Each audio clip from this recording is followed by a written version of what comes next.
आज मु आपणक पई नहीं आछि एमिति गोटे एप्लिकेशन जो एप्लिकेशन रे आपणकर नोटिफिकेशन पैनल को ए भलिया स्टाइलिश लुक दे पारिबे।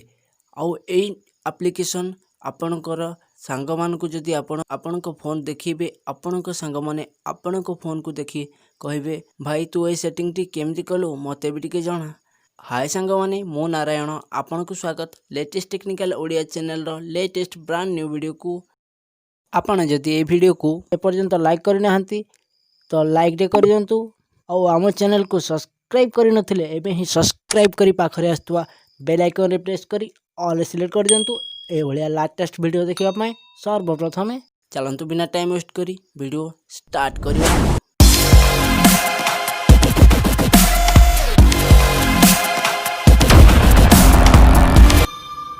एमती नोटिफिकेशन पैनल को स्टाइलिश करने आपण को गोटे एप्लिकेशन इंस्टॉल करने को पड़ो। एप्लिकेशन टी को आपण प्ले स्टोर रु इंस्टॉल करि परिबे।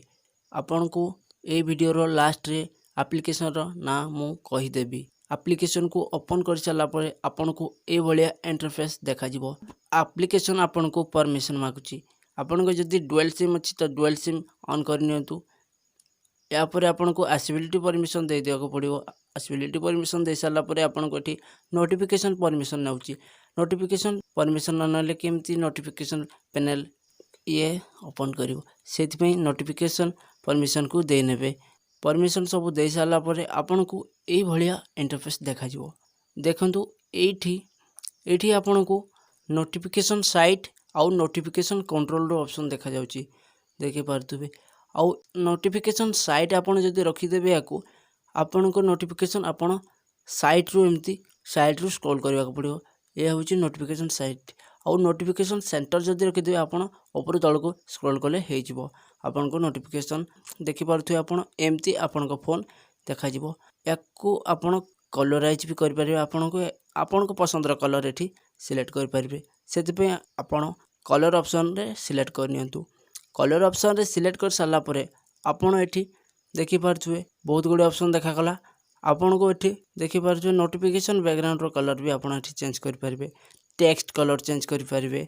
माने आपण एठी सब किछि कलर चेंज कर परिबे। आउ आपण को पसंद रो कलर आपण चेंज कर नियंतु। आपण जानिबा को चाहतिबे ना ए एप्लिकेशन रो ना कोन। ए एप्लिकेशन रो ना होची आपण प्ले स्टोर को ओपन कर नियंतु। तापर एठी सर्च करंतु मी कंट्रोल सेंटर या एमआई कंट्रोल सेंटर। आपण सर्च कर साला परे आसुथवा प्रथम एप्लिकेशन टी देखि नंतु। ए एप्लिकेशन को आपण इंस्टॉल करिवे। ए एप्लिकेशन रो लोगो आपण भलो से देखि नंतु। ए एप्लिकेशन को आपण इंस्टॉल करिवे गोटे क्लिक रे इंस्टॉल हे जिवो। इंस्टॉल होला परे आपण को मु तो कहि देछि केमती यार सेटिंग करिवे। आपण सब करि नेबे। आउ जदि ए वीडियो टी आपण को हेल्पफुल लागि थाए और आपण को ए वीडियो रु किछि सिखिबा को मिलि थाए ताहले ए वीडियो को लाइक टे कर दियंतु और आपन को संग मान को सहित शेयर करी जणे दियंतु। और आम चैनल को सब्सक्राइब करि नथिले एबे ही सब्सक्राइब करी पाखरे आस्थुवा बेल आइकन रे प्रेस करी ऑल रे सिलेक्ट कर दियंतु।